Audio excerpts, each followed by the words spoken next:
Öz futbolçularımızı, futbol camiəmizi, xalqımızı təbrik etmək istəyirəm. Belə böyük turnirdə böyük bir addım atdıq. Həqiqətən sevindiricidir. Bu sözləri Qarabağın baş məşqçisi Qurban Qurbanov Çempionlar Liqasının liqa mərhələsinin 8-ci turunda Liverpulla görüşdən sonra açıqlamasında deyib. Ağdam təmsilçisi maçda uduzsa da, turnir cədvəlində 10 xalla 22-ci yeri tutub və play-offa vəsqə qazanıb. Qurban bəy komandasının uğurunu şərh edib. Əvvəlki püşkatmaya 8 oyuna baxsaq, bu yerdə olmağımızı çoxları düşünmürdü. Amma inanın ki, mənim həmişə belə turnirlərdə inamım olub.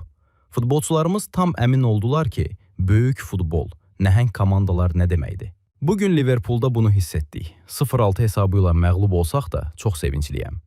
İlk 24-yə düşməyində bu məğlubiyyətin də böyük faydası olacaq.